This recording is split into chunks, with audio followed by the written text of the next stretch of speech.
नमस्कार आदाब, मैं अनूप सोनी क्राइम पेट्रोल सतर्क के ब्लैक हेडलाइंस अध्याय के आज के एपिसोड में आप सबका स्वागत करता हूं। सुखी इंसान से संतुष्ट परिवार से एक सुरक्षित समाज और सुरक्षित समाज से एक खूबसूरत दुनिया बनती है। लेकिन जिन रिश्तों पर विश्वास करके इंसान सुखी होता है, अगर वही रिश्ते गले का फंदा बन जाएं तो इस केस में एक हंसते खेलते परिवार की खून भरी दास्तां से नासिक और उसके आसपास के इलाकों में सनसनी फैल गई और जब सच सामने आया तब सब हैरान रह गए। हेलो डियर रीडर्स, मैं रत्ना। 3 दिन के लंबे इंटरवल के बाद आज ब्लॉग लिखने का टाइम मिला। क्या करें, 16 साल 7 महीने और 3 दिन हो गए मेरी प्रमोशन को। मैं एक असिस्टेंट बैंक मैनेजर से फुल टाइम होम मेकर यानी गृहिणी बनी। ऑफिस का पहला प्रोजेक्ट याद रहे ना रहे, पर घर के सारे प्रोजेक्ट्स अच्छे से याद रहते हैं। मेरा पहला प्रोजेक्ट अब 16 साल का हो गया है। शैली नाम है उसका। मॉम, आपकी कॉफी। Thank you. पहले आई बोल। आई। और मेरा दूसरा प्रोजेक्ट 6 साल का हो गया है। इस प्रोजेक्ट का नाम है संजू। मम्मा, मेरा स्कूल बैग कहाँ है? लाइफ की भागदौड़ में अपनी बात आप तक पहुंचाकर मुझे बहुत सुकून मिलता है। मैडम, मेजरमेंट के लाए। आप कौन? और मास्टर जी क्यों नहीं आए? मास्टर जी का तबीयत खराब है और मैं इनका भतीजा हूँ। आइए अंदर आइए। ये साड़ी रखी है, ये तो इसकी फॉल बीडिंग भी करनी है और जो इसमें ब्लाउज पीस है उसे शैली के लिए ब्लाउज सिलना है। मास्टर जी आप मेजरमेंट लीजिए।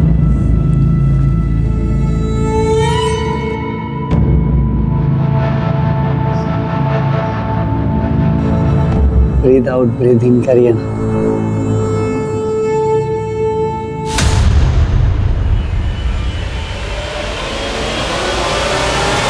क्या बदतमीजी चल रही है? हाँ? निकल जा यहाँ से और दोबारा अपनी शक्ल मत दिखाना। निकल यहाँ से।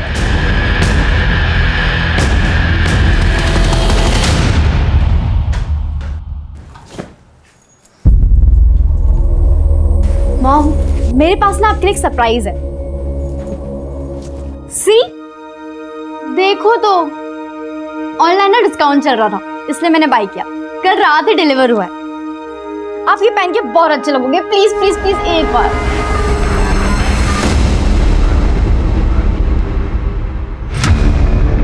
Hi baby. किसी को पता तो नहीं चला तुम मुझसे मिलने आ रहे हो? बिल्कुल नहीं, मैंने डाउट नहीं होने दिया किसी को। हाँ। No phone calls. यस।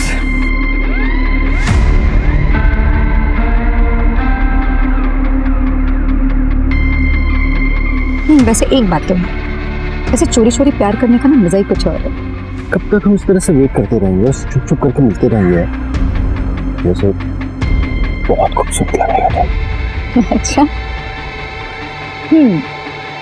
वैसे हस्बैंड ऑफिस गए हैं और बच्चे भी बाहर हैं, तो क्या ही रहता है।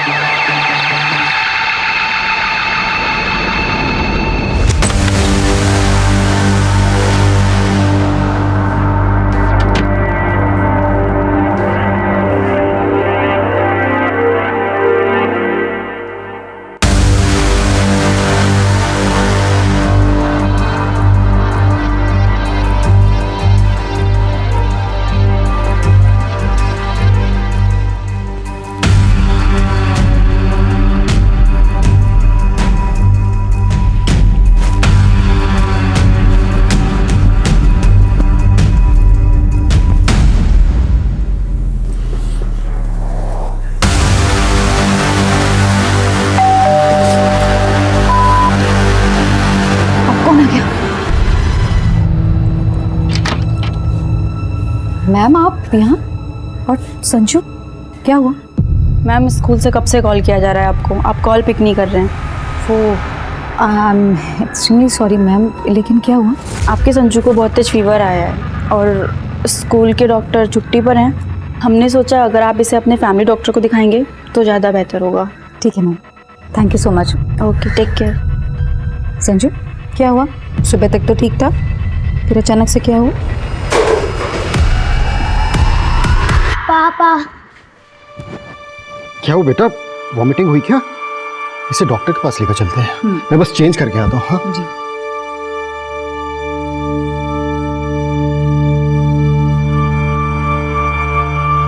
देखिए, घबराने की कोई बात नहीं। मैं कुछ मेडिसिन लिख देता हूँ, वो आप दे दीजिएगा, और अभी एक इंजेक्शन दे देता हूँ।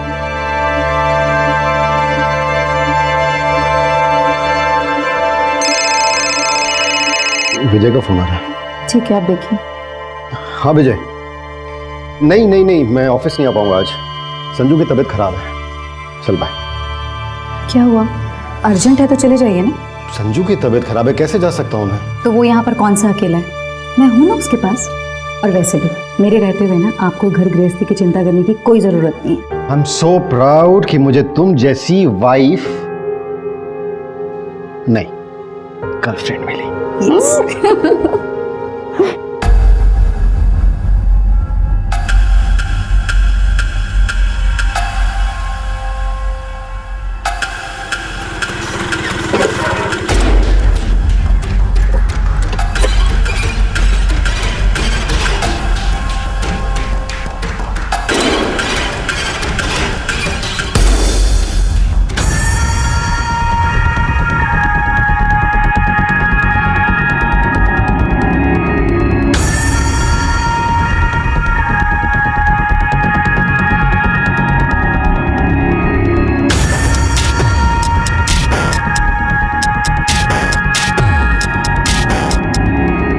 ओ लैला मजनू, इधर आओ।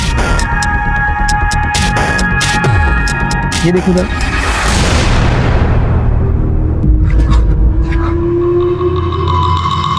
शाने क्या ये रिकॉर्ड क्या तू? अभी डिलीट करता उसको। कर डिलीट, कोई फायदा नहीं। उसे देख रहा, दोस्त है मेरी, उसके पास भी इस वीडियो की कॉपी है। 15,000 लगेंगे। तुम्हें ब्लैकमेल कर रहा है? डिलीट करो। पूरे पैसे दे तभी डिलीट करो। ए तेरा मुंह तोड़ दूंगा मैं, समझा? ज़्यादा होशियार हो रही। ये अपलोड कर दे तू। ओए रुक। अरे यार, इतने में क्या होगा भाई? ये चिंदी तो समझ के रख लो तुम्हारे पास। नहीं चाहिए तो अपलोड कर दे यार। नहीं चाहिए। नहीं, रुको मेरी बात सुनो। अभी तुम इतना रखो, बाकी पैसे हम कल दे देंगे। कल 11 बजे बाहर नहीं हो। अगर कोई होशियारी की ना तो तुम दोनों को सोशल मीडिया पे स्टार होने से कोई रोक नहीं सकता। कल दे देंगे पैसे।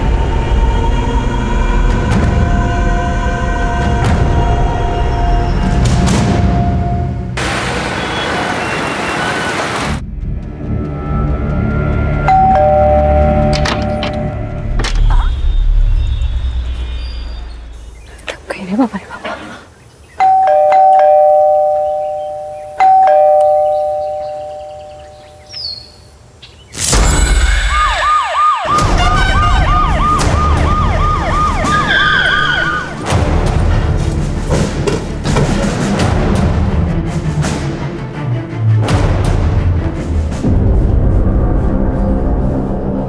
खोलो इसे।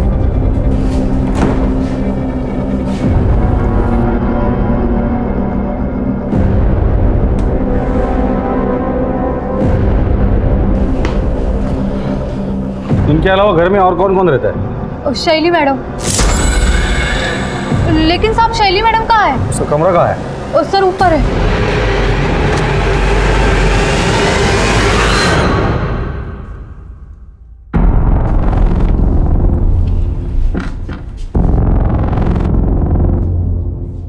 यही शैली है? जी हाँ साहिब। चेक करो रूम।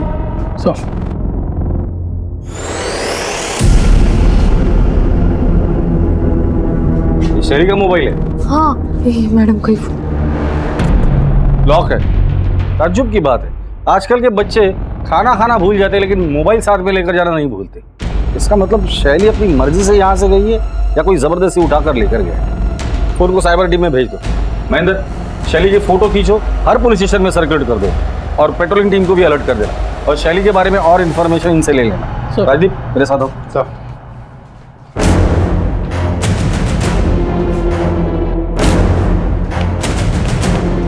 अभिषेक आस पड़ोस में इस फैमिली के बारे में पूछताछ करो। सर। बड़ा अजीब केस देखा ये। कातिल ने खून करने के बाद खूनी हाथ से शराब पी, फ्रिज खोला, खाना लिया, खाना खाया और चुपचाप चला गया। ये जरूर साइको किलर होगा जो खून करने के बाद अपने किए का जश्न मना कर गया है। काम करो, या जितने भी ब्लड सैंपल्स हैं सब जमा करो, लैब में भेज दो। इनके अलावा अगर कोई और ब्लड मिलता है तो वो कातिल का ब्लड होगा। सर।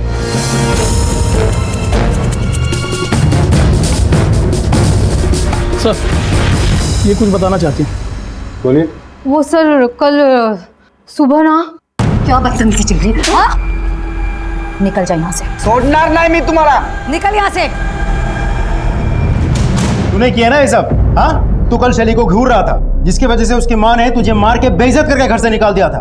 खरा साहब, लेकिन मैंने किसी को नहीं मारा। तेरे जैसे घटिया लोग ही ऐसा काम कर सकते हैं। सच सच बता दे, वरना जिस गंदी नजर से शैली को देख रहा था ना, वही तेरी आखिरी निकाल कर हाथ में दे दूंगा। चल बता, शैली को कहाँ छुपा कर रखा है? सच में साहब, मैंने किसी को नहीं, कुछ भी नहीं किया साहब मैंने। तू ऐसे नहीं बोलेगा राजदीप। इसे बेहोश होने तक मारना, फिर होश में ला और फिर मार।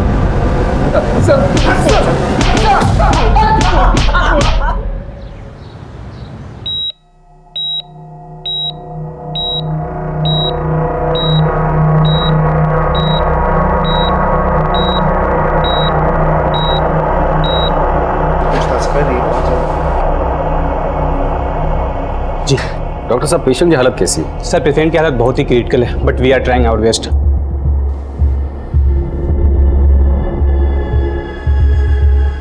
सुख और शांति से जीना हर इंसान, हर परिवार का सपना होता है, और बिल्कुल ऐसा ही जीवन जी रहे रत्ना के परिवार पर टूटे कहर ने आसपास के सभी लोगों के दिल दहला दिए।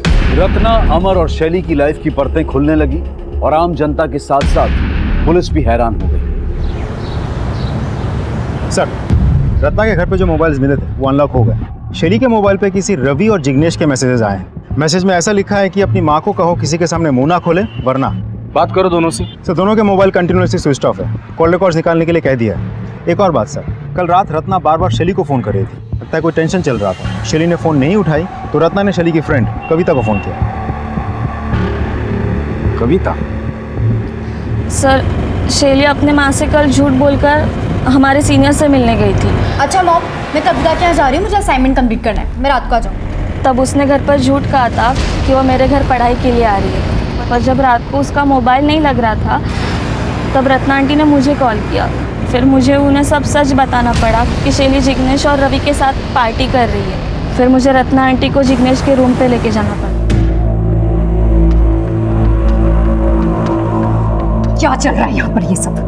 हाँ, क्या कर रहे थे तुम मेरी बेटी के साथ? बोलते करे पूछ रही हूँ मैं तुमसे कुछ। शैली उठ बेटा, चलो। एक बात और, जो हरकत तुम लोगों ने मेरी बेटी के साथ की है, दोबारा ये हरकत तुम लोग किसी भी लड़की के साथ ना कर सकते। इसलिए तुम्हारी इस करतूत के बारे में ना मैं सिर्फ तुम्हारे पेरेंट्स को नहीं कंप्लेन करूंगी, उसकी कंप्लेन मैं तुम लोगों के कॉलेज में करूंगी और पुलिस में करूंगी। चल।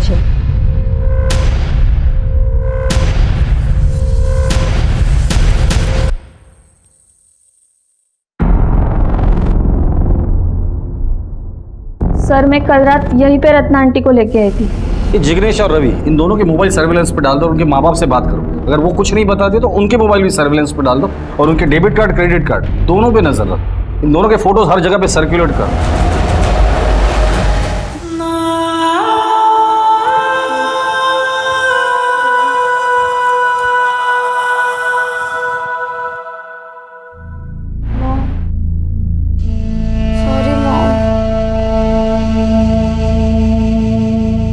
जब तक तेरी आई जिंदा है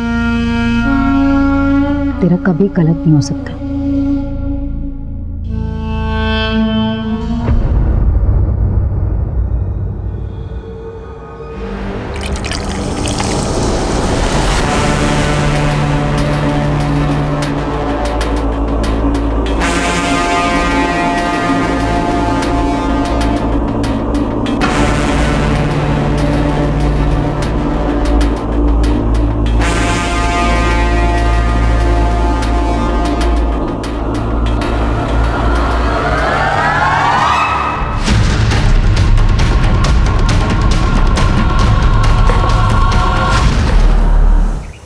सर, ये विजय है, अमर के बिजनेस पार्टनर। बस अब बता सकते कि अमर की किसी के साथ दुश्मनी थी, लड़ाई झगड़ा, या अमर को किसी ने धमकी दी थी? जी हाँ सर, एक्चुअली मैं वही बताने आपको आया हूँ कि कल रात। देखिए लियाकत जी, आप ये ठीक बात नहीं कर रहे हैं, ठीक से बात कर। क्या कर लेगा रे तू? क्या कर लेगा? लियाकत, हाँ चुप रहे तो। क्या करेगा तू? काम बंद करेगा ना? चल काम बंद करके निकल।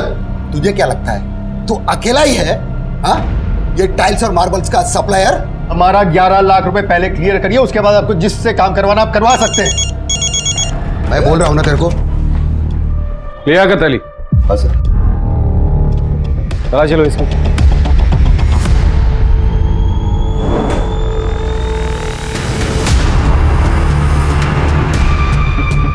लाइसेंस है साहब, हमारे धंधे में इसकी जरूरत पड़ती है। खामोखाम आप लोग मुझे इस केस में घसीट रहे हो। सैलाब में भेजो।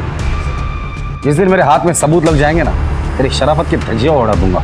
लियाकत अली, हमारे परमिशन के बगैर शहर छोड़कर जाने के बारे में सोचना भी मत।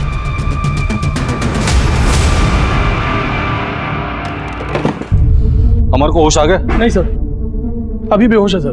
डॉक्टर उसे रिवाइव करने की पूरी कोशिश कर रहे हैं। सर, रत्ना और अमर के मोबाइल में किसी योगेश ने धमकी भरे मैसेजेस भेजे थे। योगेश कौन है? पता लगा लिया सर?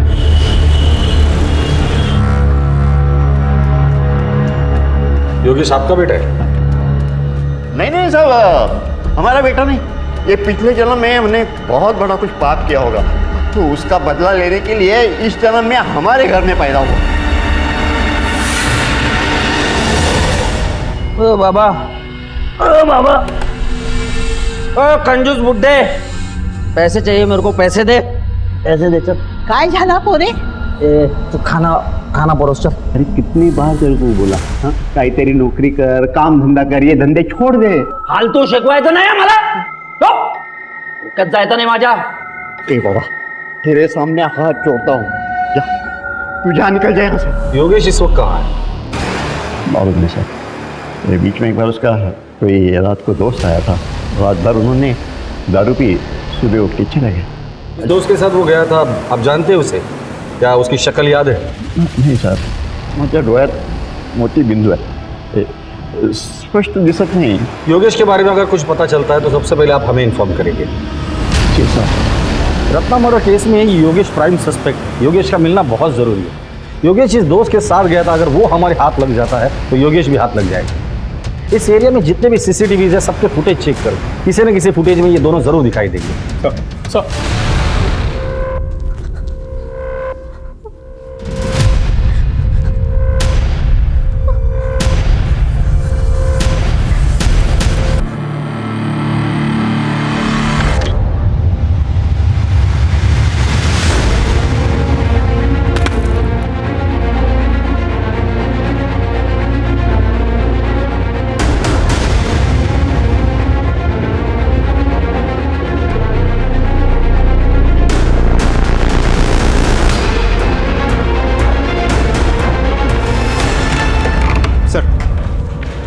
योगेश का कॉल रिकॉर्ड आ गया। 3 महीने पहले तक उसका मोबाइल बिल्कुल एक्टिव था, फिर अचानक बंद हो गया। फिर 4 दिन बाद 2 मिनट के लिए फ़ोन ऑन होता है, अमर को मैसेजेस भेजे जाते हैं, फिर स्विच ऑफ हो जाते हैं। फिर 8 दिन बाद फिर से 2-3 मिनट के लिए फ़ोन ऑन होता है, इस बार रत्ना को धमकी भरे मैसेजेस भेजे जाते हैं, फिर फ़ोन ऑफ हो जाता है। सर, ये सिलसिला पिछले 3 महीने से चल रहा है। सर, योगेश के घर के सामने जो बैंक है उसका सीसीटीवी फुटेज आ गया सर। चेक करो।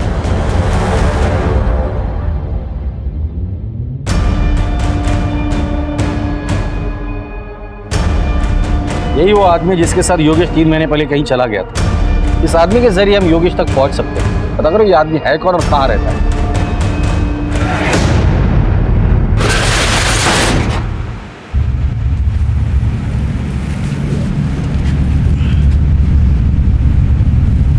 भाई इसमें कुछ गड़बड़ लग रहा है। क्या गड़बड़ है? खून दिख रहा है इसमें, बदबू भी बहुत आ रहा है। पुलिस है, देख क्या है।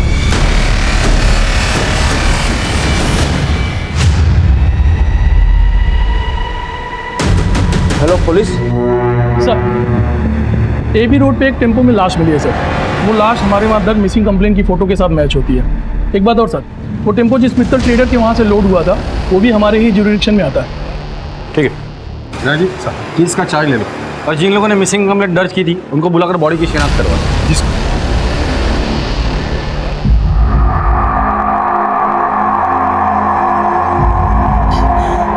समीर समीर देवा क्या किया मेरे कुत्ते के साथ।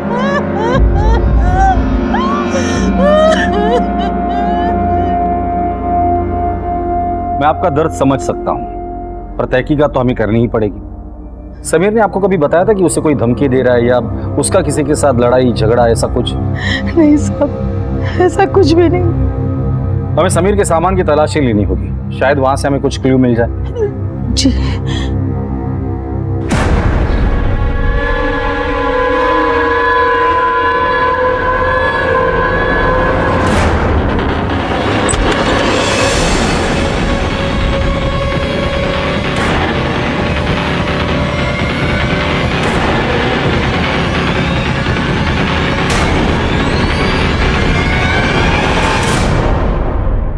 ये हार्ड डिस्क और लैपटॉप समीर का है जिसमें बहुत सारे आपत्तिजनक वीडियोस हैं। ये समीर के पास कहाँ से है? मला माहित नहीं साहब। समीर के दोस्त कौन है? कौन से कॉलेज में पढ़ता है? ये पास ही के जोशी कॉलेज में है। जोशी कॉलेज? सर उसी कॉलेज में तो शैली भी पढ़ती थी। समीर की कोई गर्लफ्रेंड है? ते पण माहित नहीं, पर सीमा के साथ दोस्ती थी उसकी, वो उसके साथ ही घूमता था। ये सीमा रहती कहाँ है? आइए सर, ये सीमा का रूम है सर। तलाशी लो। सर सीमा यहाँ कितने सालों से रेंट पे रह रही है? सर 2 साल से रह रही है। उसका परमानेंट एड्रेस है? जी सर है।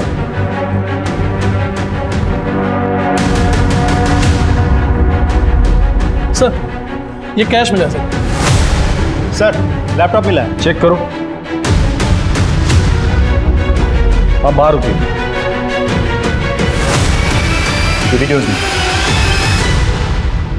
समीर के लैपटॉप से भी हमें ऑलमोस्ट सेम वीडियोस मिले थे। मतलब समीर और सीमा मिलके सबको ब्लैकमेल कर रहे थे। और हो सकता है इस ब्लैकमेलिंग के चक्कर में ही समीर का मर्डर हुआ हो और सीमा की जान को खतरा हो सकता है। इन वीडियोस में जितने भी लोग दिख रहे हैं सबको आइडेंटिफाई करो। सीमा की फोटो हर जगह सर्कुलेट कर दो और सीमा के माँ बाप को कांटेक्ट करने की कोशिश करो। सर हमने मित्तल ट्रेडर्स में जाके डिटेल में पूछताछ की। ना किसी ने मर्डर होते हुए देखा और ना डेड बॉडी को टेम्पो में डालते हुए देखा किसी ने। सर मैंने कुछ रिसिप्ट्स के पिक्चर्स भी खींचे, मैं दिखाता हूँ। ये भी सर, ये सारे रिसिप्ट्स मैंने खुद चेक किए हैं, ऑल क्लियर है, कुछ भी सस्पिशियस नहीं दिख रहा है सर।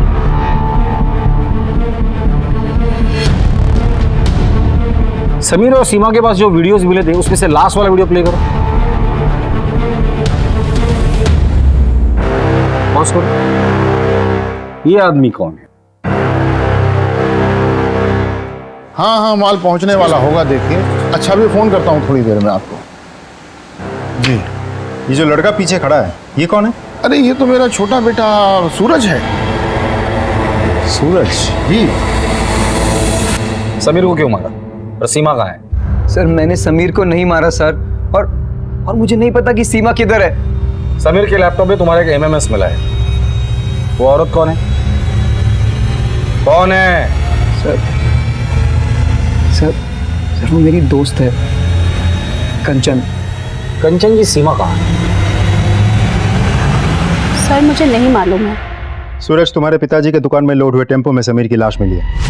समीर को क्यों मारा, कहाँ मारा और कैसे मारा? सर हम सच कह रहे हैं, हमने समीर को नहीं मारा सर। हमने तो उसे पूरे पैसे भी दे दिए थे वीडियो डिलीट करने के। ठीक है अभिषेक, प्रीति, जब तक ये लोग सीमा का पता नहीं बताते इनकी अच्छे से खातिरदारी करनी। सर हम सच बोल रहे हैं, हमें कुछ नहीं मालूम। हमें नहीं मालूम है कुछ। साहब मेरी बीवी को कब छोड़ देंगे आप? अभी पूछताछ चल रही है। लेकिन उसका कसूर क्या है? अब सुन नहीं पाएंगे। साहब बताइए ना। आपके बीवी का उसके दोस्त के साथ एमएमएस मिला है और जिन लोगों ने ये बनाया था एक का मर्डर हुआ है और दूसरी गायब है। सुन लिया आपने? अब जाइए। सर खबरी से पता चला है कि रत्ना की सुपारी निकली थी सर। फिर ये भी सुनने में आया कि सुपारी वापस हो गई। रत्ना की सुपारी? और वो तो एक हाउस वाइफ है, उसकी सुपारी कौन देगा और क्यों देगा?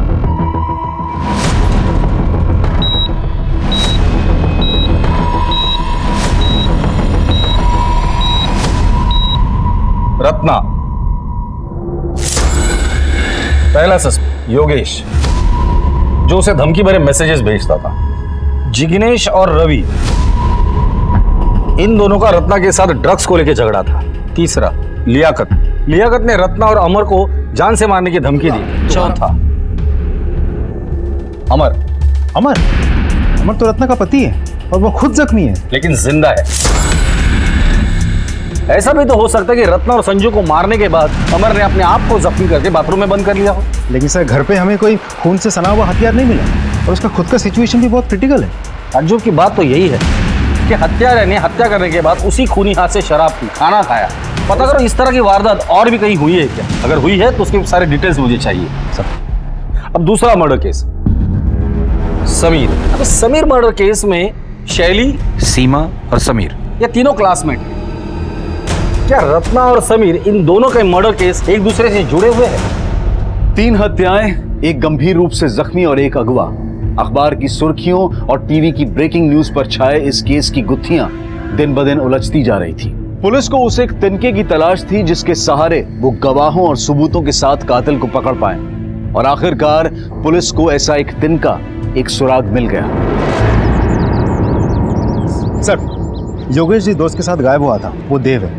योगेश के कॉल लॉग से पता चला कि 3 महीना पहले उसका फोन बंद हुआ था, और जिस एरिया में बंद हुआ था उस एरिया में सिर्फ एक ही फार्म हाउस है जो देव का है, और उसके बाद उसका फोन कभी कभार ऑन ऑफ होता रहा।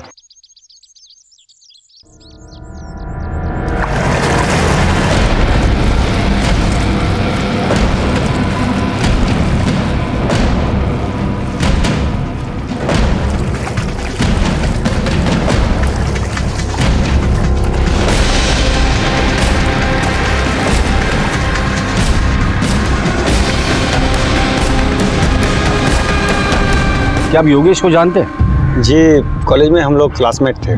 3 महीने पहले योगेश आपके साथ उसके घर से निकला था, फिर इसी एरिया में आकर उसका फ़ोन हमेशा के लिए स्विच ऑफ हो गया था, फिर रेयरली ऑन हुआ। ऐसा क्यों? हाँ, याद आया।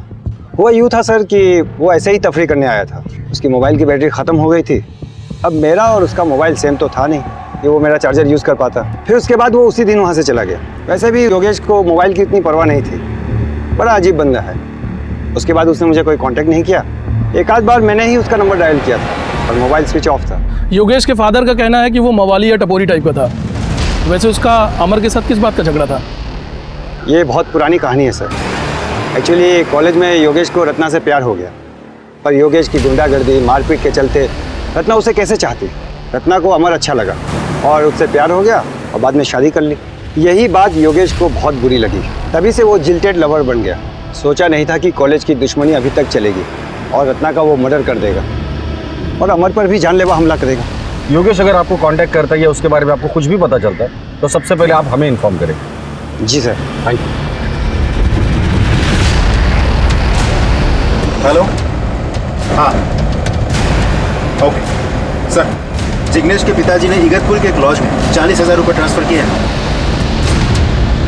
प्रशांत, गाड़ी घुमाओ।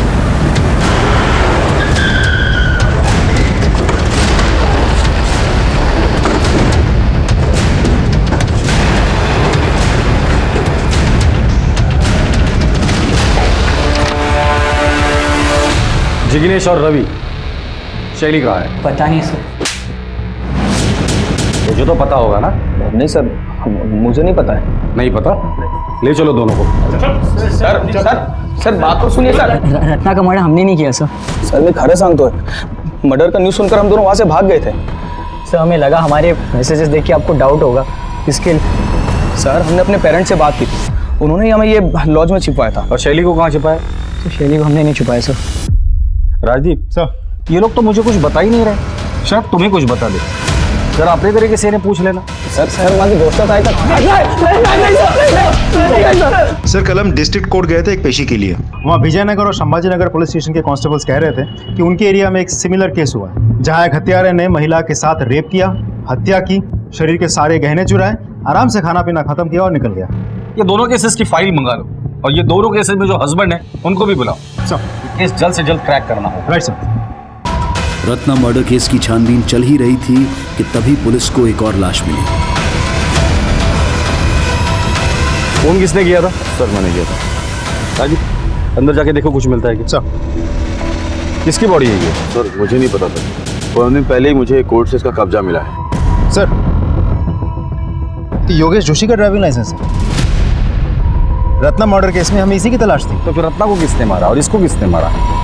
बॉडी को पोस्टमार्टम के लिए भेज दो और इस बॉडी के डीएनए इसके फैमिली के साथ मैच करके देखो। सर इससे पहले इस जमीन का मालिक कौन था? देव देसाई।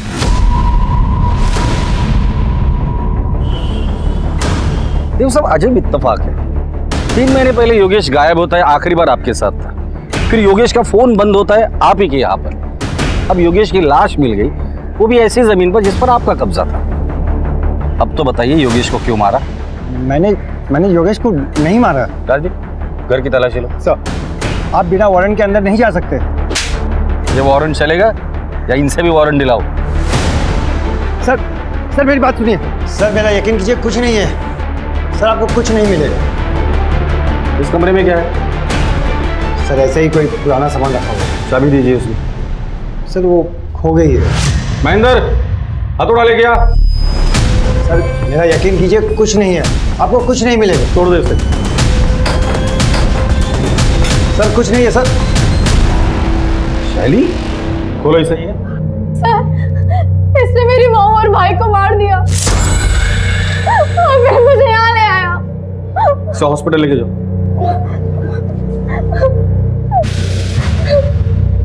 सर उसे गलतफहमी हुई है। मैंने रत्ना और संजू को नहीं मारा। इतनी रात तो अमर के घर पे क्या करने गया था? सर इन सब के पीछे अमर का ही हाथ है। अमर ने ही मुझे रत्ना को मारने के लिए कहा था। उस रात जब मैं उसके घर पहुंचा तो फिर मैंने सोचा कि जब पुलिस असली हत्यारे को पकड़ेगी या अमर को होश में आने के बाद ये बताएगा कि असली कातिल मैं नहीं कोई और है, तब मैं शैली को छोड़ दूँ। और अगर अमर को होश नहीं आता और असली कातिल पकड़ा नहीं जाता तो शैली के साथ क्या करता? जिंदगी भर यही रखता उसे?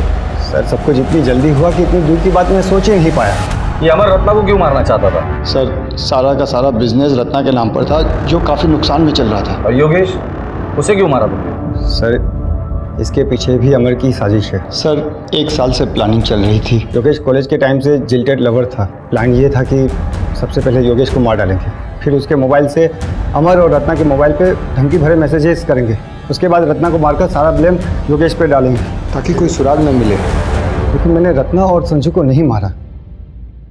ले चलो इसे। सर मेरी बात सुनिए। आइए सर, संभाजीनगर और विजयनगर दोनों केसेस के हस्बैंड। बस ये फोटोज ध्यान से देखिए। अब इनमें से किसी को जानते हैं?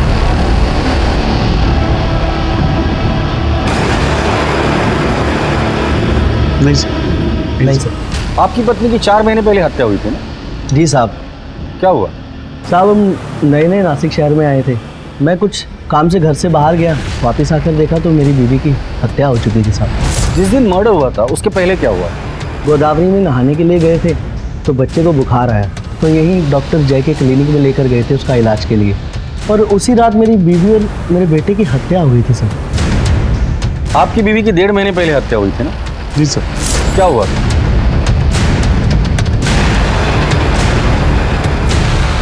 आप अपने बेटे का इलाज कराने डॉक्टर जय के क्लिनिक गए? जी साहब। और आप भी डॉक्टर जय के क्लिनिक गए थे? Yes sir. तीनों केसेस में मोडस ऑपरेंडी बिल्कुल सेम है। अब तो ये डॉक्टर जय ही हमें बताएगा इन तीनों मर्डर से उसका क्या कनेक्शन है। डॉक्टर साहब पिछले कुछ दिनों से शहर में एक अजीब सिलसिला शुरू है। संध्या अपने बच्चे के साथ आपके क्लिनिक में आती है, उसी रात संध्या के साथ रेप होता है और उसका मर्डर हो जाता है। फिर पूनम अपने बच्चे के साथ आपके क्लिनिक में आती है, उसी रात पूनम के साथ भी उसका रेप होता है, उसका मर्डर हो जाता है।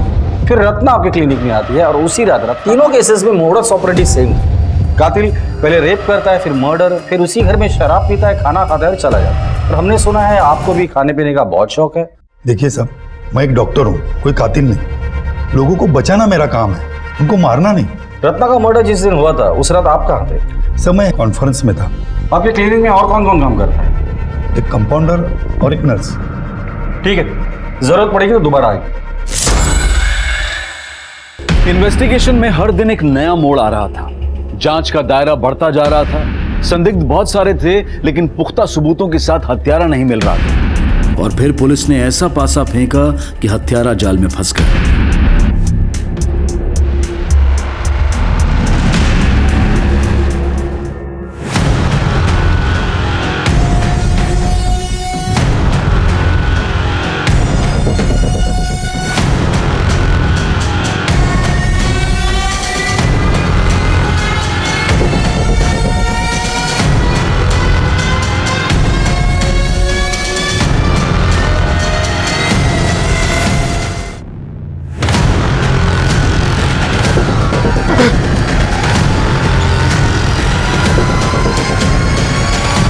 तो चेक यहाँ कंपाउंडर हो ना? मैं बहुत सीधा साधा आदमी हूँ। मैं सीधी सादी जिंदगी चाहता था। मैं जब काम करके घर जाता था तो चाहता था कि मेरी बीवी मुझसे 2 मीठे बोल बोले, प्यार मोहब्बत से बात करे। मेरी गलत लड़की की शादी हो गई थी, सब जीना हराम हो गया था।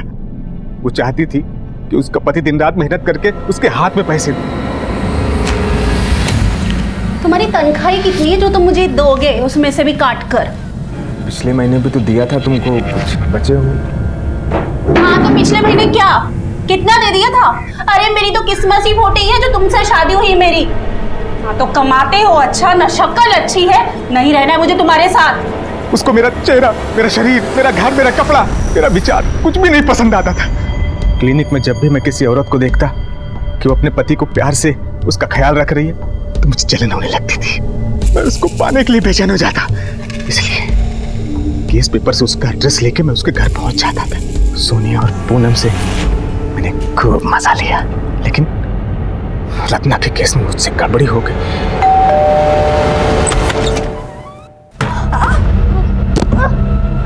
अमन ने बाथरूम का दरवाजा अंदर से बंद किया हुआ था, लेकिन मैंने जो घाव दिया था मुझे इस पर पूरा विश्वास था।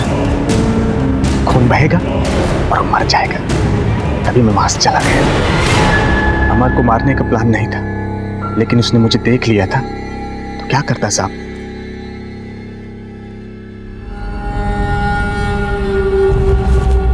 ये पेंडेंट तो हमने सीमा के गले में देखा था, हमने उसके फोटो में देखा था। जी सर। 1 मिनट, समीर और सीमा तुम्हारी बीवी को ब्लैकमेल कर रहे थे। समीर का मर्डर हो गया और सीमा गायब है। इन सब के पीछे तू ही तो नहीं है? बोल साहब, मेरी बीवी कंचन और उसका यार सूरज दोनों को फोन पे बात करते हुए सुना था कि सीमा और समीर उसका वीडियो बना के उसको पैसे के लिए ब्लैकमेल कर रहे हैं। मैंने सोचा अगर समीर को मार के सीमा को मैं अगवा कर लेता हूं तो ब्लेम कंचन पे जाएगा और मेरा बदला पूरा हो जाएगा।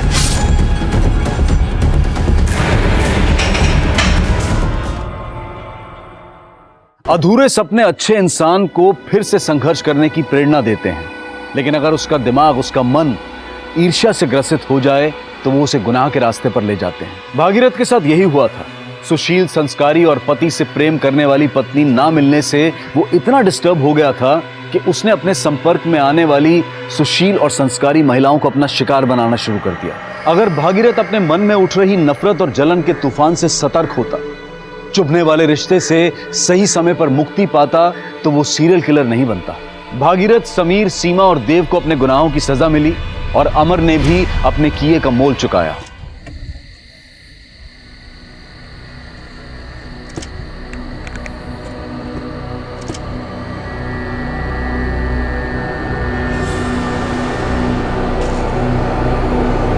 नमस्कार, आदाब। मैं अनूप सोनी क्राइम पेट्रोल सतर्क के ब्लैक हेडलाइंस अध्याय के आज के एपिसोड में आप सबका स्वागत करता हूं। कहते हैं कि आज की इस मतलबी दुनिया में अगर कहीं मासूमियत बची है तो वो सिर्फ बच्चों में बची है। लेकिन ये मंजर कुछ अलग ही कहानी बयां कर रहा था। 12-13 साल की कच्ची उम्र की लड़कियां अपनी ही एक उम्र की लड़की को दफना रही थी। क्या इन लड़कियों ने ही उसे मारा था? ऐसा कदम इन लड़कियों ने किसी सामान्य परिस्थिति में तो नहीं उठाया होगा। क्या मरने वाली लड़की ने कुछ असामान्य किया था? और आखिरकार इस असामान्य परिस्थिति की वजह क्या थी?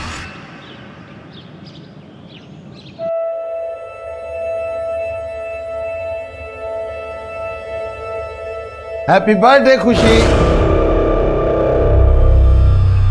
देखो देखो हम तुम्हारे लिए क्या लेकर आए हैं। तुम्हारा एकदम फेवरेट गिफ्ट। इसको आंख बंद करके खोलना। चलो आंख बंद करो। हाँ खोलो। दादू हम बाद में खोल लेंगे।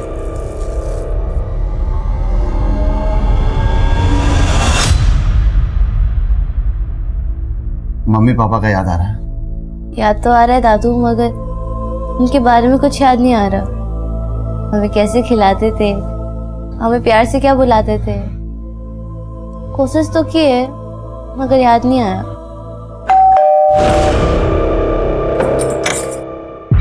नमस्कार जगमोहन जी, क्या हाल है? सुने पोती का जन्मदिन है आज। ए बेटा इधर आओ, देखो कितना बढ़िया गिफ्ट लाए हैं तुम्हारे लिए। ले लो, देखो देखो, ले लो बेटा।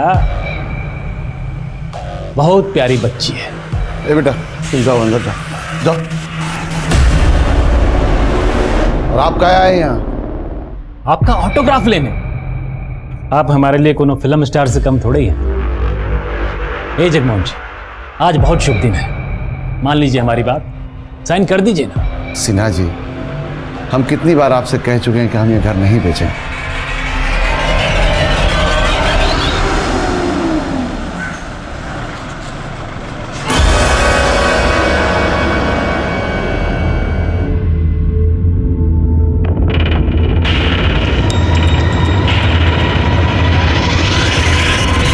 पिछले क्लास में हमने ये पढ़ा था कि हमारे महान नेताओं ने हमारे देश के लिए क्या क्या किया है। मधु, श्रेया कहाँ है? मैंने तो उसे सुबह क्लास में देखा था। पता नहीं मैडम, ब्रेक के बाद दिखी ही नहीं। दिखी नहीं का मतलब? बंसी। हाँ मैडम। अच्छा, तुमने 9th स्टैंडर्ड की श्रेया मिश्रा को स्कूल में देखा है? नहीं मैडम, हमने तो नहीं देखा। अच्छा, एक काम करो, स्कूल के ग्राउंड में और पूरे स्कूल में चेक करो, अगर वो कहीं दिखती है तो प्लीज मुझे बता देना। जी मैम।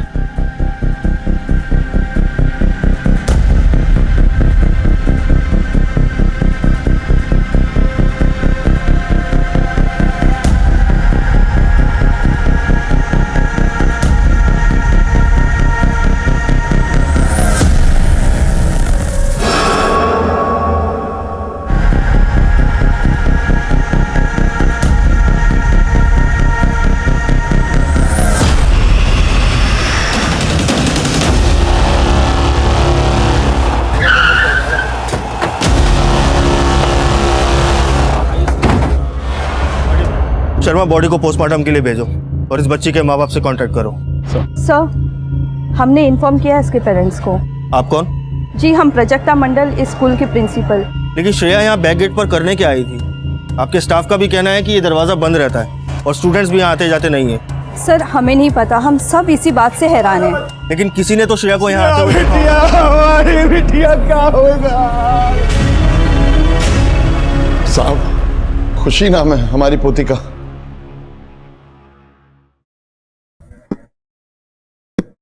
कब से गायब है? खुशी बेटा, कितना सोएगी? उठ जा। खुशी, ए बेटा, खुशी, खुशी, खुशी।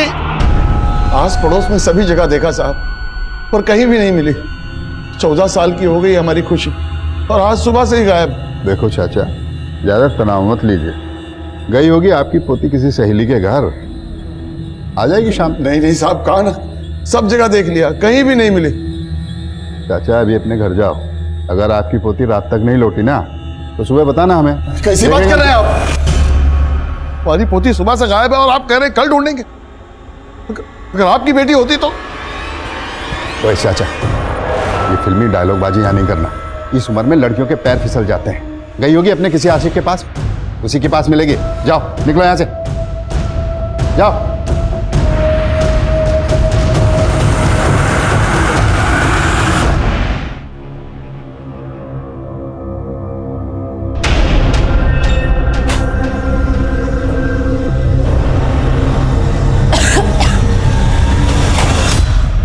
श्रेया के कातिल के बारे में कुछ पता चला क्या? दवाई ली तुम? दवाई का छोड़िए, हम क्या कहते हैं, हमें नहीं लगता है पुलिस वालों से कुछ हो पाएगा। हमें किसी बड़े अफसर से बात करना होगा। संभालो अपने आप को। देखो, अब हम कुछ भी कर लें, श्रेया तो वापस नहीं आएगी ना। बेहतर यही होगा कि तुम श्रेया को भूल जाओ। सर, श्रेया की पोस्टमार्टम रिपोर्ट के मुताबिक श्रेया की मौत सर पे चोट लगने की वजह से ही हुई थी। सेक्सुअल असॉल्ट का कोई क्लू? नहीं सर। एक स्कूल जाने वाली बच्ची को उसी के स्कूल में कोई क्यों मारेगा? स्कूल के पीछे वाले गेट की चाबी जिन 4 लोगों के पास थी, उनसे बात हुई? सर, 3 लोगों से तो बात हो चुकी है, लेकिन चौथे शख्स से बात नहीं हुई। स्कूल का स्वीपर प्रकाश कुमार, जिस दिन श्रेया का मर्डर हुआ उसी दिन से गायब है। उसका फोन ट्रैकिंग पे डालो। सर, मैंने फोन ट्रैक किया, उसका फोन भी श्रेया के मर्डर वाले दिन से ही बंद है। शर्मा, ये इत्तेफाक नहीं हो सकता। जिस दिन उस बच्ची श्रेया का मर्डर हुआ उसी दिन से ये स्वीपर प्रकाश भी गायब है। एक काम करो, इस प्रकाश की कुंडली निकलवाओ और अपने खबरियों से बोलो काम पे लग जाए। फाइनली एक सस्पेक्ट तो मिला हमें। सर सस्पेक्ट तो एक और भी है, श्रेया का फादर मिलिंद। कोई खास वजह? श्रेया को ब्रोन का टेस्ट था और इस बीमारी के चलते अक्सर सांस लेने में तकलीफ होती है। सर श्रेया कई बार हॉस्पिटल में एडमिट भी रह चुकी है। सर इस बीमारी के ट्रीटमेंट में काफ़ी खर्चा आता है।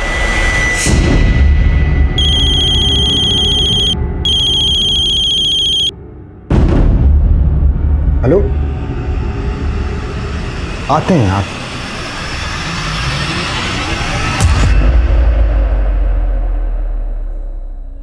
एक खुशी है लेकिन कुछ नहीं। और अब आए खुशी के दादू। अब खुशी खुश हो गई है ना। देखो बेटा, अब ऐसे ही हम लोग एक साथ हमेशा खुश रहेंगे। अगर ऐसे ही साथ रहेंगे तो बोर्डिंग स्कूल काहे भेज रहे हो हमें? हमारे यहाँ के सारे दोस्त हमसे दूर हो जाएंगे और हमें आपको छोड़ के नहीं जाना है। हम इस स्कूल में नहीं पढ़ सकते का? खुशी बेटा, तुमको अपने से दूर करना का हमको अच्छा लगता है, पर क्या करें, मजबूरी है हमारी। अब हम बूढ़े हो रहे हैं, हाँ, और ठीक से तुम्हारा परवरिश भी नहीं कर पा रहे हैं। दादू हम कुछ नहीं जानते। हम आपको और अपने दोस्तों को छोड़कर ना कहीं नहीं जाएंगे, बता दे रहे हैं। अरे बेटा,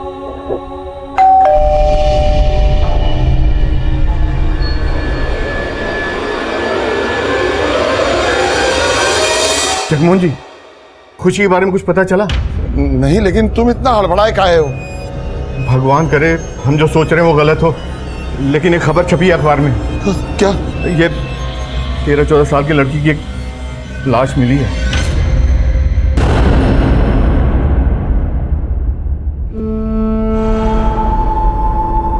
ये हमारी खुशी नहीं है। देखिए साहब, हमें घर जाने दीजिए। हमारा पत्नी की तबीयत बहुत ज्यादा खराब है साहब। तुम्हारी भी हो जाएगी अगर सच नहीं बोले तो।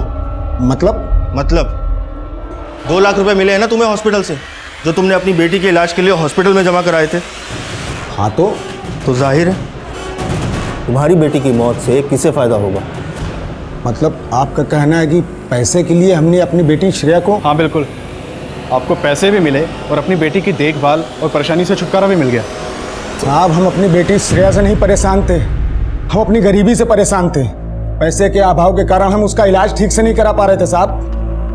अब आपको जो समझना है समझिए। ये तो हमारा दिल ही जानता है कि हमारे लिए हमारी बेटी श्रेया क्या थी।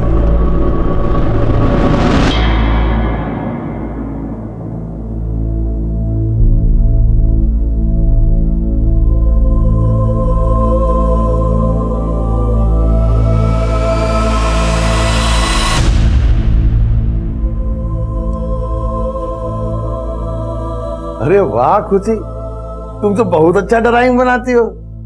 दादू, ड्राइंग नहीं, ड्राइंग होता है।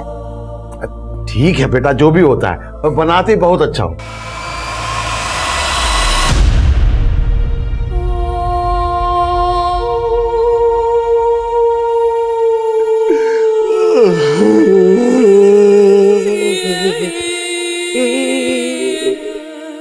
एक तरफ श्रेया मर्डर केस में पुलिस हर मुमकिन एंगल टटोल रही थी और वहीं दूसरी तरफ खुशी मिसिंग केस। खुशी के दादा जगमोहन की लाख कोशिशों के बावजूद भी ये केस अब तक रजिस्टर नहीं हो पाया था। लेकिन खुशी के दादा ने हिम्मत नहीं हारी और वो अकेले ही अपनी पोती की तलाश में निकल पड़े। 2 महीने गुजर चुके थे, लेकिन दोनों ही केसेस में कोई प्रोग्रेस नहीं हुई थी। लेकिन इस सब से दूर मुंबई में एक और ही कहानी घट रही थी।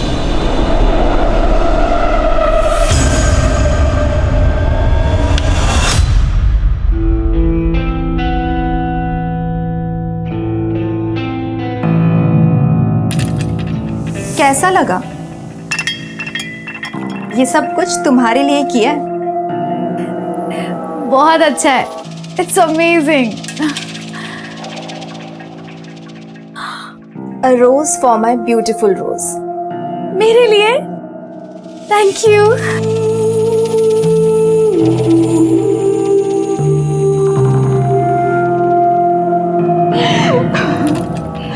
किस्मत अच्छी है मेरी, अच्छा तुम मुझे मिल गई। तुम्हारी वजह से इतनी अच्छी नौकरी मिल गई, रहने को इतना अच्छा घर मिल गया। तुम तो मुझे देखते ही पसंद आ गई थी।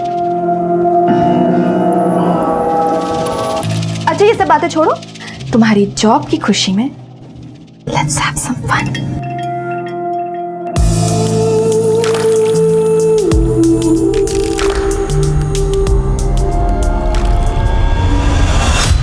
कोलकाता?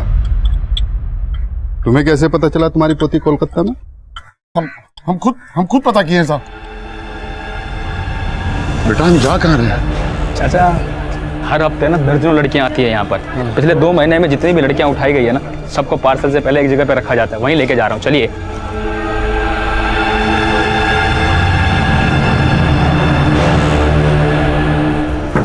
ये गेट कैसे खुला हुआ है? अरे अरे बच्ची कहाँ गई? कहाँ है खुशी? खुशी कहाँ है बेटा? चाचा हम पता लगाते हैं, 1 मिनट।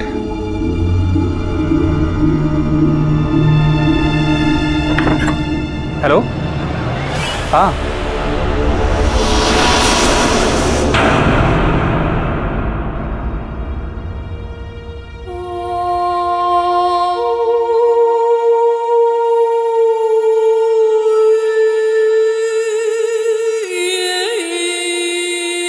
ये खुशी है, ये उसकी मम्मी, ये उसके पापा बेटा, और ये बेटा ये चौथे ना, ये मैं उसके दादू।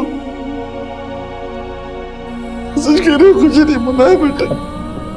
चाचा आप परेशान मत हो। बेटा ये लड़कियों को बेटा यहाँ से कहाँ भेजते हैं बेटा? दिल्ली, मुंबई, बैंगलोर और विदेशों में भी। नहीं लेकिन हाँ, 2 दिन पहले जो ये लॉट भेजा गया है ना, ये कोलकाता भेजा है।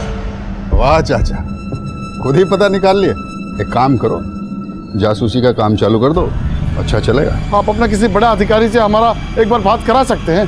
कोई फायदा नहीं होगा। ये तो बात, अरे बोल दिया ना भैया, कोई फायदा नहीं होगा।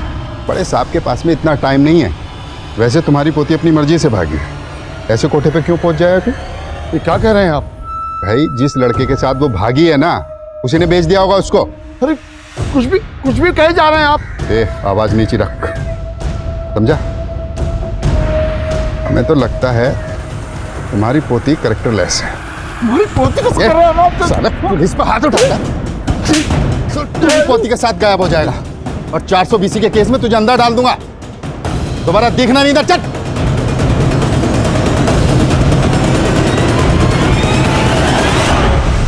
पुलिस कांस्टेबल ने खुशी के दादा के साथ जो बदसलूकी की थी, उसका वीडियो देखते ही देखते पूरे शहर में वायरल हो गया।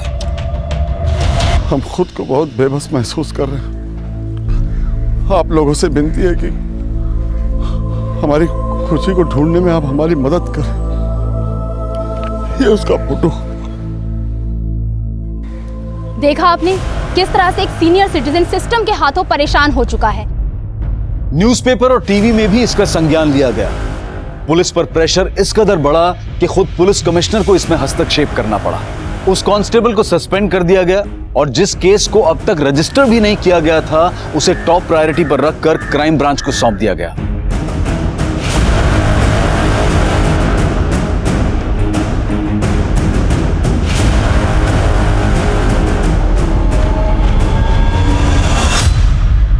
फोन अभी स्विच ऑफ आ रहा है सर। पड़ोसी से बात करते हैं। ओके।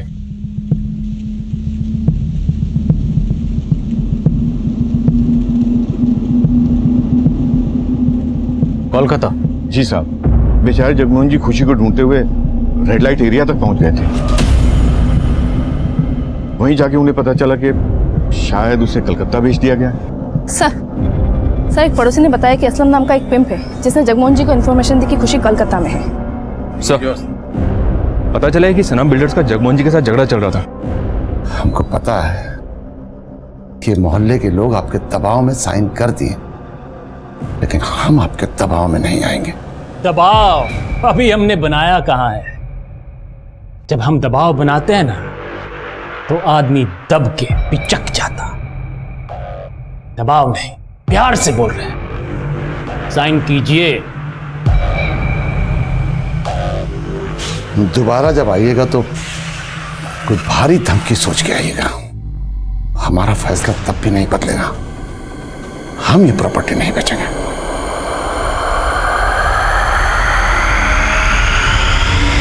और इसी वजह से सनम बिल्डर्स का यहाँ न्यू रेजिडेंसी बनाने का प्रोजेक्ट अटका हुआ है। मिलर्स बिल्डर्स, और तुम असलम से बात करो। मैं कोलकाता जा रहा हूँ। Sir. Hi Karishma. Hi. I know you don't like me, लेकिन क्यों? क्योंकि मैं तुम्हारे मकान मालिक की बेटी हूँ? ऐसा कुछ नहीं है स्मृति। हाय नीला। Oh hi, how are you? I'm good. How are you? I'm good. Long time, huh? Yes. तुम दोनों एक दूसरे को जानते हो? Yes. She's my darling friend. है ना? वैसे नीलम, ये तो करिश्मा का टॉप है ना?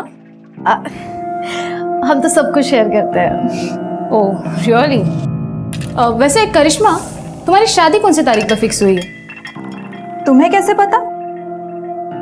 मुझे तुम्हारे सारे सीक्रेट्स पता है। ए दरोगा बाबू, हम यहाँ के इज्जतदार बिल्डर हैं, ठीक है? हमारे खिलाफ ऐसा घटिया इल्जाम लगाने का सोचेगा भी नहीं। बहुत बड़ा मिस्टेक कर रहे हैं आप। मिस्टेक तो आपसे हो गई है सना साहब, टाइमिंग की। क्योंकि जिस दिन खुशी गायब हुई उसी दिन आपने मोहल्ले में रोड मैपिंग का काम शुरू करवा दिया। अब ये इत्तेफाक तो नहीं हो सकता। तो क्या लगता है आपको साजिश है? किसका? हम काम इसलिए शुरू कराए थे काहे कि हमारा पंडित जी बोले थे शुभ मुहूर्त है, हाथ से जाना नहीं चाहिए।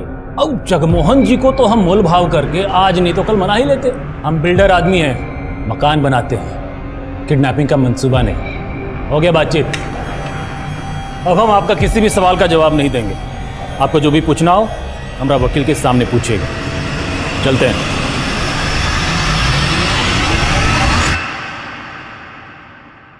हाँ माँ, हाँ नौकरी अच्छी मिल गई है। हाँ हाँ पगार भी बहुत अच्छा है। हाँ बस घर की तरफ ही जा रहे थे। हेलो हेलो माँ, हेलो। अच्छा वो फोन कट गया। मुझसे बात करो। सच कह रहे हो, मेरी लाइफ का नहीं ये बेस्ट फेज है। भैया कितना हुआ?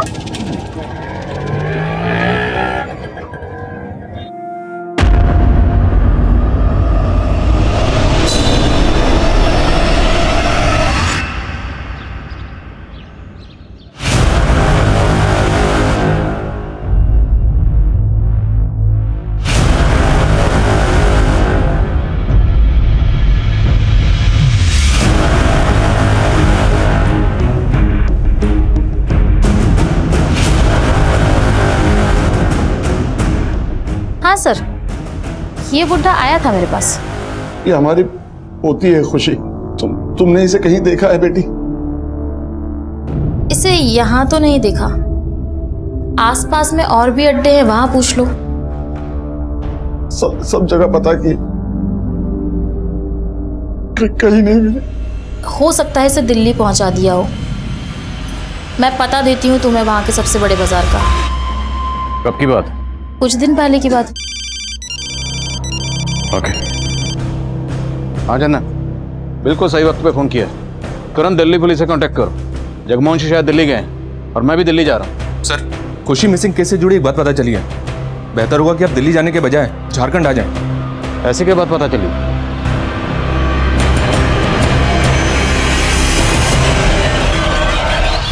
खुशी की क्लासमेट श्रेया मिश्रा का मर्डर होता है, वो भी ठीक उसी दिन जिस दिन खुशी गायब हुई। पर आप लोगों ने खुशी का केस इन्वेस्टिगेट किया ही नहीं। सर दरअसल खुशी के दादाजी से हमारी मुलाकात हुई नहीं थी। उन्हें तो हमारा एक कांस्टेबल मिसलीड कर रहा था सर। वो कांस्टेबल आपके थाने का है? जी sir. So it's collective responsibility. Excuse me sir. Yes sir. Shreya murder case में क्या लीड है? सर श्रेया के मर्डर केस में हमारे दो सस्पेक्ट थे। एक स्कूल का स्वीपर प्रकाश कुमार, लेकिन वो कभी हमारे हाथ ही नहीं लगा। दूसरा श्रेया के पिता मिलिंद मिश्रा। रोशनी जी सर। ट्रैक डाउन करो इस प्रकाश कुमार को। ओके। मिलिंद मिश्रा रहता कहाँ? सर, दिल्ली से इंस्पेक्टर चौन का फोन था। जगमोहन जी दिल्ली गए थे, लेकिन वहां से उन्हें कोई ऐसी इन्फॉर्मेशन मिली जिसकी वजह से वो मुंबई गए।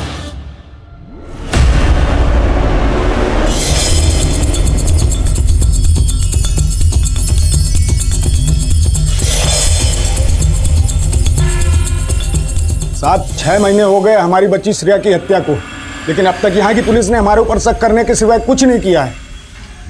मिलन जी आपका गुस्सा जायज है, मैं आप लोगों की हालत समझ सकता हूँ। अब ये केस हम हैंडल कर रहे हैं। हमें एक बात पता चली, जिस दिन आपकी बेटी श्रेया का कातिल हुआ उसी दिन उसकी क्लास की एक बच्ची गायब हुई, खुशी विश्वकर्मा।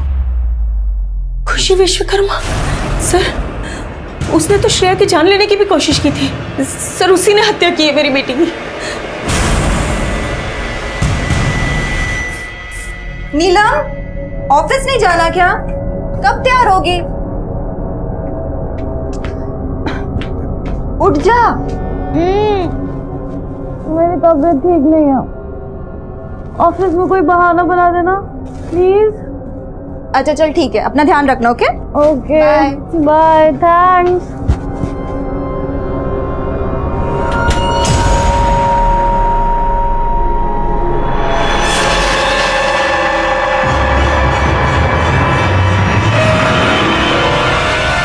हेलो, हाँ वो चली गई। एक मिनट, ये 3 नंबर वाला स्क्रीन दिखाइए, फुटेज चेक कीजिए उस दिन का। फुटेज में साफ दिख रहा है सर कि उस दिन खुशी स्कूल आई थी, लेकिन खुशी ने यूनिफॉर्म नहीं पहनी। लेकिन सर एक बात तो पक्की है, उस दिन जरूर स्कूल में ऐसा कुछ हुआ था जिससे खुशी और श्रेया दोनों जुड़े। सर, स्वीपर प्रकाश कुमार का पता चल गया है। निकालना उस चूहे को बिल से। जी सर।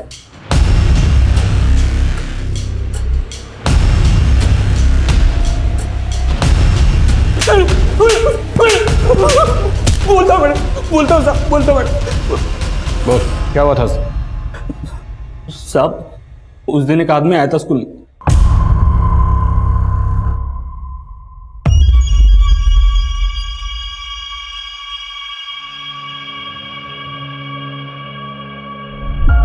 ओ भाई, ये आओ।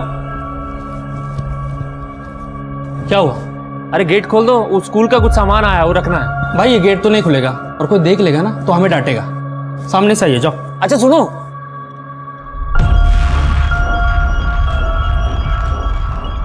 ये रख लो। और सुनो, अगर कोई पूछे ना तो बोल देना कि प्रकाश सर का सामान था, ठीक है? अच्छा जी, आपका भी नाम प्रकाश है? तुम्हारा नाम प्रकाश है का? अरे ये देखो। साले, तू बेवकूफ बनाता है। प्रकाश तो तेरा नाम है। सब उसने उसका भी नाम प्रकाश बताया था। आगे बोल। साहब, फिर हम अपना काम करने चले गए और अचानक से चिल्लाने की आवाज आई।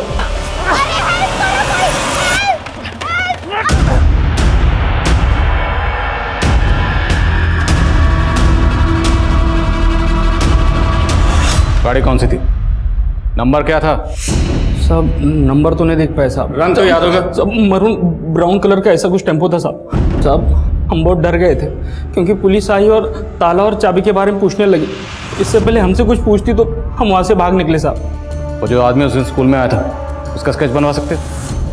जी सर, बनवा सकता हूँ। इस टेम्पो वाले प्रकाश का स्केच तैयार होती, सारे ट्रांसपोर्टर्स को दिखाओ। जानना, ये प्रकाश मुझे जल्द से जल्द लॉकअप में चाहिए। सर। क्या खुशी ने श्रेया को मारने की कोशिश की? ये कैसी बात कर रहे हैं सर आप? मैम, ये बात खुद श्रेया के पेरेंट्स ने हमें बताई। श्रेया के पेरेंट्स? हाँ सर, मैं आपको बताती हूँ कि उस दिन क्या हुआ था। खुशी और श्रेया दोनों बहुत ही अच्छे दोस्त थे और ये जो कुछ भी हुआ ये अनजाने में हुआ था सर। श्रेया, ये ले आइसक्रीम। हाँ नहीं, हम नहीं खाएंगे। क्यों? हमें डॉक्टर ने मना किया है। अरे श्रेया, एक बार खाने से कुछ नहीं होता है, किसी को पता नहीं चलेगा। बहुत ड्रेस के खा ले। पता है, मुझे स्ट्रॉबेरी ना बचपन से पसंद था। बाबा हमारे लिए ना हमेशा ही लाते थे। अच्छा है ना?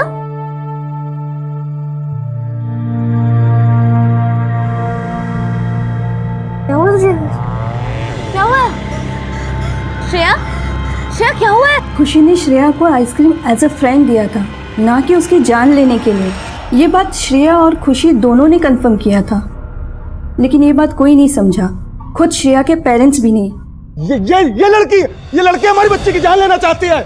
वो तो यही कह रहे थे कि खुशी ने श्रेया को मारने की कोशिश की, इसलिए मैनेजमेंट ने दबाव में आकर खुशी को 1 हफ्ते के लिए सस्पेंड किया। उस दिन के बाद फिर खुशी कभी स्कूल नहीं आई सर। अगर खुशी को 1 हफ्ते के लिए सस्पेंड किया गया था तो इतने अर्से तक स्कूल क्यों नहीं आई? शायद उस दिन उसकी बेइज्जती हुई थी, इस वजह से वो स्कूल नहीं आई। और दूसरा रीज़न ये भी है कि खुशी ने काफ़ी महीनों तक अपनी स्कूल की फीस भी नहीं भरी थी। तो फिर खुशी उसी दिन स्कूल क्यों आई जिस दिन श्रेया का कत्ल हुआ? सर कोई आइडिया नहीं है मुझे। सर स्केच आ गया। अच्छा, आप इस आदमी को पहचानती हैं? जी नहीं सर। जुड़े हुए तो नजर आ रहे थे, लेकिन अब भी कई सवाल थे जिनके जवाब मिलने बाकी थे। क्राइम ब्रांच इस केस से जुड़े हर एंगल को बारीकी से स्कैन कर रही थी, लेकिन अब तक उन्हें कोई सफलता नहीं मिली थी। और आखिरकार बहुत कोशिशों के बाद क्राइम ब्रांच खुशी के दादा जगमोहन को ट्रेस करने में कामयाब हो पाई। आप लोगों ने पहले ही हमारा साथ दिया होता तो आज हमारी खुशी हमारे पास हो। हम पता लगा रहे हैं, बहुत जल्द ढूंढ लेंगे। आप ये बताइए कि जिस दिन खुशी गायब हुई उस दिन आपने उसके स्कूल में पता किया? स्कूल में क्या पूछते, वो तो कई महीनों से स्कूल गई ही नहीं। लेकिन उस दिन वो स्कूल गई थी और उसी दिन श्रेया का मर्डर हुआ। कहना क्या चाहते हैं आप? जगमोहन जी, मैं जो कह रहा हूं उसे शांति से सुनिएगा। श्रेया के घर वालों को ऐसा लगता है कि खुशी के स्कूल छोड़ने से कुछ महीने पहले खुशी ने श्रेया को मारने की कोशिश की थी। आइसक्रीम खिलाना जान से मारना होता है क्या? 14 साल की है खुशी और आपने उनकी बात पर विश्वास कर लिया? हम सिर्फ सबूत पर विश्वास करते हैं। हमें तो यह भी पता चला कि आपके ऊपर अपनी बेटे और बहू को मारने का इल्जाम भी लगा हुआ है। ये सच है कि हमारे बेटे का मनमुटाव चल रहा था, इसीलिए वो अपनी पत्नी और बच्ची को लेकर हमारा घर छोड़ के चला गया। हम सामान लेके बाहर जा रहे हैं, आ जाइएगा।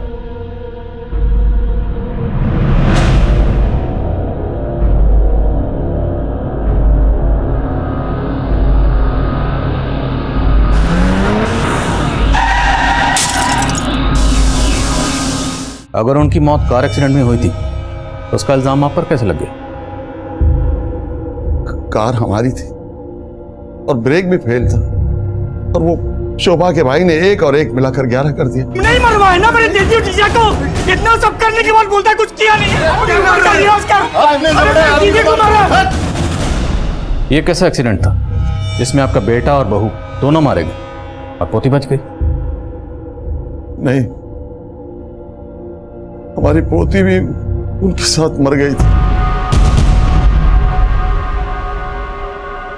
खुशी हमारी अपनी पोती नहीं है। खुशी आपकी जिंदगी में कैसी आई? हम तो यही मानते हैं सर कि भगवान ने खुशी को हमारी बिखरी हुई जिंदगी में खुशी लौटाने के लिए भेजा था। हमारे घर के सामने एक किराएदार रहता था, उसकी बेटी थी खुशी, लेकिन उसे खुशी से नफरत, उसके बाप को लड़का चाहिए था। और फिर एक रात खुशी बाहर खड़ी रो रही थी। उसके बाद हम कभी अकेले थे ही नहीं। खुशी को हमने अपनी पोती बना लिया, अपनी जान बना लिया। आप खुशी को कैसे भी ढूंढ के ले आइए साहब। हम खुशी को जल्द से जल्द ढूंढ निकालेंगे, अब बेफिक्र रहिए। सर, ये जगमोहन जी की कहानी तो इमोशनल है, पर मुझे अभी एक डाउट है। क्या? सर, इनकी माली हालत काफी खराब है, ऊपर से इनकम का भी कोई सोर्स नहीं है। खुशी की स्कूल फीस भी पिछले कई महीनों से बकाए थे। कहीं ऐसा तो नहीं जगमोहन जी ने खुशी का सौदा कर दिया हो? नहीं, तो फिर श्रेया का मर्डर क्यों किया गया? अगर खुशी का सौदा किया गया है तो श्रेया का भी किया जा सकता था। और खुशी पिछले 6 महीने से स्कूल नहीं गई, उसी दिन स्कूल क्यों गई? और जहाँ तक पैसों का सवाल है, वो तो जगमोहन जी इस प्रॉपर्टी को बेच के भी हासिल कर सकते थे। चंदन, मुझे लगता है मामला कुछ और है। हाँ रोशनी, बोलो। सर, एक आदमी मिला है जिसने टेम्पो वाले प्रकाश को स्केच से पहचान लिया है। हम ड्राइवर हैं साहब, और कुछ महीना पहले ये आदमी हमारे पास आया था। ट्रक तुम्हारा है का? सेठ का है भैया, हम तो ड्राइवर हैं इसके। अच्छा, कितना कमा लेते हो? 18,000 मिल जाता है महीने का। हम 25,000 देंगे तुमको, हमारे लिए ट्रक चलाओगे? हाँ, काहे नहीं चलाएंगे, जरूर चलाएंगे भैया। ठीक है। अच्छा, तुम्हारा नाम क्या है? हमारा नाम जीतू है। क्या बोले? जीतू। जीतू। अरे अरे कमाल का संजोग है, हमारा नाम भी जीतू है। अच्छा? हाँ। अरे तो आज से जीतू, तुम इस जीतू के लिए ट्रक चलाओगे, ठीक है? हाँ। इसने अपना नाम भी जीतू बताया? जी सर, और उसके बाद हम इसका टेम्पो चलाने लगे। ये लीची की सप्लाई करते थे। लीची की सप्लाई? जी सर। फोन नंबर है इसका? है सर, पर लगता नहीं है, पिछले महीने से बंद आ रहा है। कोई बात नहीं, जो भी आपके पास इसका फ़ोन नंबर है, उसका टेम्पो नंबर और जिस जिस शहर में आप लीची सप्लाई करते थे, सारी डिटेल दीजिए। जी sir. Thank you. Roshi, detail लो इनसे।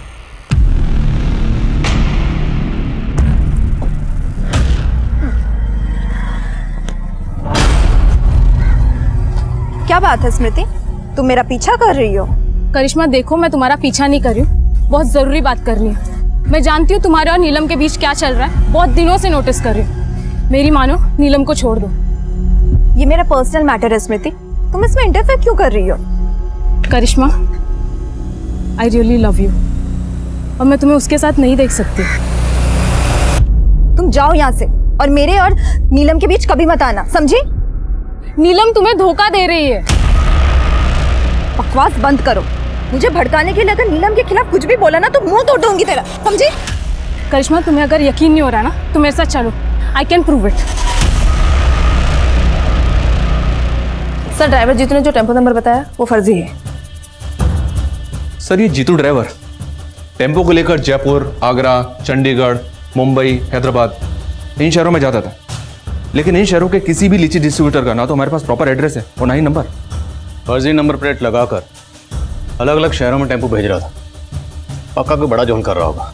राइट सर, कोई ना कोई इलीगल काम ही कर रहा होगा। ड्राइवर जीतू को इसलिए हायर किया होगा कि अगर किसी गलत काम में फंसे तो जीतू फंसे। काफ़ी शातिर आदमी है ये सर। शातिर तो है, जिससे मिलता है उसका नाम अपना लेता। जीतू से मिला तो जीतू बन गया और प्रकाश से मिला तो प्रकाश, जबकि इसका असली नाम कुछ और ही होगा। उस ट्रक के मालिक जीतू और प्रकाश की लीड की तलाश में पुलिस ने कुल 10 से भी ज्यादा शहरों को छान मारा था और उन्हें झारखंड के ही एक छोटे से गांव से एक महत्वपूर्ण जानकारी मिली जो पुलिस के लिए एक ब्रेक थ्रू साबित होने वाली थी। ये तो दुर्गा प्रसाद है। इत्तेफाक से हमारा नाम भी दुर्गा है। इसी बात से बात शुरू हुई। 4 साल पहले यह हमारे घर आया और हमारी बेटी को शहर लेके गया। लेकिन सर, नीलम ने अपनी माँ से कुछ दिनों पहले कांटेक्ट किया।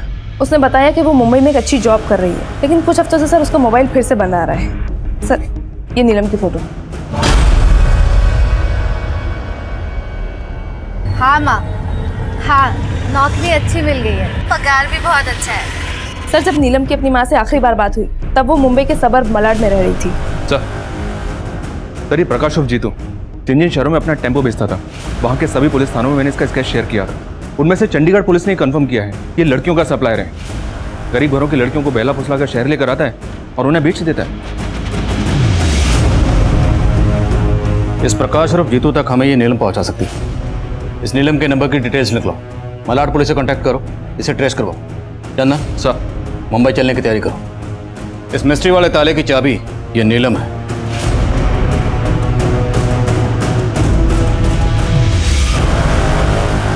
इस लड़की नीलम की हत्या 5 दिन पहले हुई है और वो भी इसके खुद के घर में।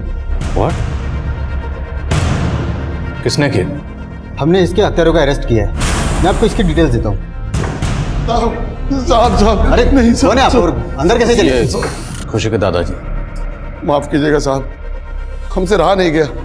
जब हमें ये पता चला कि आप लोग खुशी को मुंबई ढूंढने आए तो हम भी खुशी को ढूंढने के लिए मुंबई चले आए। जगमोहन जी, हम खुशी को ढूंढने की पूरी कोशिश कर रहे हैं। जैसे ही खुशी को कुछ पता चलेगा हम खुद आपको इन्फॉर्म करेंगे। साहब, आप जल्दी से हमारी पोती को ढूंढ दीजिए। हम अपनी पोती को ढूंढने के लिए कुछ भी कर सकते हैं। बोलो, पहचानती हो इस आदमी को? 4 साल पहले ये आदमी नीलम को यहां लेकर आया था। ध्यान से देखो। सुमित, चलिए, आपको बुलाया। 14 साल की खुशी 7 महीने से गायब है और 7 महीने से लगातार ये खुशी को दिल्ली, मुंबई, कलकत्ता सब जगह ढूंढ रहे, परेशान हो रहे। हमें पता चला है कि खुशी को इसी आदमी ने अगवा किया जो नीलम को यहाँ लेकर आया था। अब नीलम तो यहाँ है ना। करिश्मा, अब तुम ही हमारी आखिरी उम्मीद हो। बेटी, हमारी मदद करो, हाथ जोड़ते हैं तुम्हें। मैं इस आदमी को नहीं जानती, पर शायद शेखर जानता होगा। कौन शेखर? नीलम का दलाल। ये इंटरव्यू छोड़ और वापस काम पे आ जा, वरना तेरा ये याराना चल रहा है ना, उसका हवाई जहाज बना के उड़ा दूंगा मैं। सब सच बता दूंगा उसे। नीलम मुझे धोखा दे रही थी, प्रॉस्टिट्यूशन करती थी वो। उसने मुझे कभी नहीं बताया कि वो एक धंधे वाली है। पर यह बात तुम्हें कैसे पता चली? मैं भी करिश्मा से बहुत प्यार करती थी, लेकिन मेरे और करिश्मा के बीच वो नीलम आ गई थी। और मुझे पता चल गया था कि नीलम करिश्मा की गैर मौजूदगी में उसी के घर में धंधा कर रही थी। करिश्मा, तू इस वक्त बीमार थी ना तुम? ये है तेरी बीमारी? करिश्मा, मैं तुझे सब कुछ बताती हूँ, मेरी बात सुन। मत छू मुझे। करिश्मा, करिश्मा देख, मैं तुझे नहीं छोड़ सकती, प्लीज समझने की कोशिश कर, मैं तुझे सब कुछ बताती हूँ।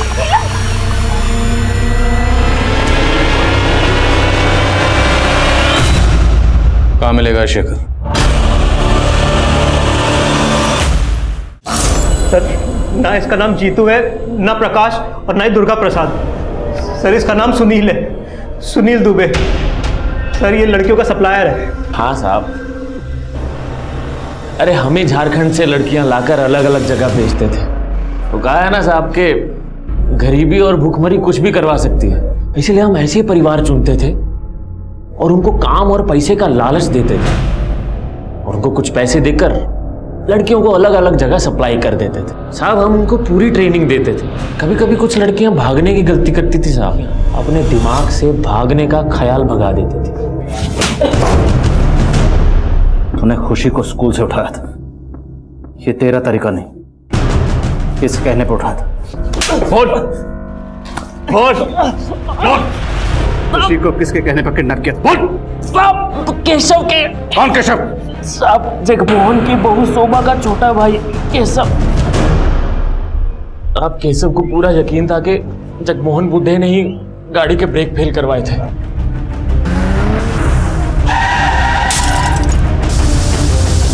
और वो ये भी समझ गया था कि वो जगमोहन को कानून के रास्ते सजा नहीं दिलवा पाएगा। अब इसीलिए उसने हमको फोन किया। सजा दीजिए हमको, सजा दीजिए, लेकिन उससे पहले उस जगमोहन को फांसी पे लटकाइए। वही कातिल अपने बेटे का, हमारी बहन का गुनहगार है वो। नफरत की आंखों से देखेगा ना तो सब कुछ गलत दिखेगा तुझे, समझ में आए? पुलिस ने इस रैकेट में शामिल लोगों की निशानदेही पर नेशनल लेवल पर एक रेस्क्यू ऑपरेशन लॉन्च किया और तकरीबन 2000 से ज्यादा लड़कियों को इस तस्करी के नर्क से बचाया। उनमें से एक लड़की खुशी भी थी। 8 महीने बाद खुशी अपने दादा के पास लौटी।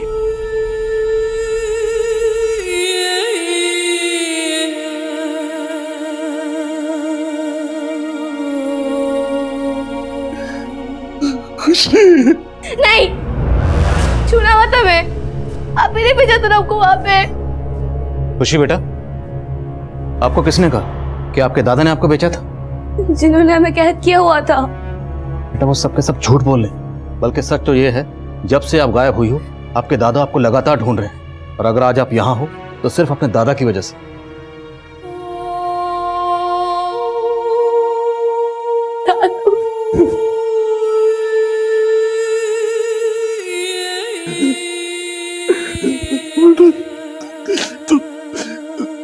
वो दिन स्कूल काहे गई थी? श्रेया का ऑपरेशन होने वाला था, हमें पता था उसके बाद हम उससे मिल नहीं पाएंगे। उससे गुड लक बोलने गए थे, लेकिन वहां पे उस आदमी ने हमको पकड़ लिया। लड़कियों की तस्करी के इस रैकेट से जुड़े लोग शायद कभी पकड़े ही नहीं जाते, लेकिन खुशी के दादा जगमोहन ने जो हिम्मत दिखाई, अपनी पोती को घर वापस लाने के लिए जिस तरह वो सिस्टम से जूझते रहे, उन्हीं की बदौलत ये खुशी मिसिंग केस रोशनी में आया और आखिरकार सॉल्व हुआ। मानव तस्करी हमारे समाज का एक घिनौना सच है और इसके पनपने की कई वजह हैं, लेकिन उनमें से सबसे बड़ी वजह है गरीबी। और इस रैकेट को चलाने वाले गिद्ध ये बात अच्छी तरह से जानते हैं। अक्सर पैसे और बेहतर जिंदगी का लालच देकर वो गरीब माँ बाप के बच्चों को अपना शिकार बनाते हैं। अगर मानव तस्करी पर काबू पाना है तो उसके लिए सिर्फ पुलिस और प्रशासन को ही नहीं बल्कि पूरे समाज को आगे आना होगा। हम सबको एक जिम्मेदार और सतर्क नागरिक बनकर इस जुल्म के खिलाफ आवाज उठानी होगी, तभी हमारे बच्चे एक महफूज जिंदगी जी पाएंगे। अब मैं अनूप सोनी आपसे विदा लेता हूं, फिर मुलाकात होगी क्राइम पेट्रोल सतर्क के ब्लैक हेडलाइंस अध्याय में एक और नए केस के साथ। और याद रखें, क्राइम और आपके बीच में सिर्फ इतना फर्क है कि आप कितने सतर्क हैं। सतर्क रहें, सुरक्षित रहें। जय हिंद। इस तरह के और भी एपिसोड देखने के लिए हमारे चैनल को सब्सक्राइब करें और बेल आइकन दबाना ना भूलें।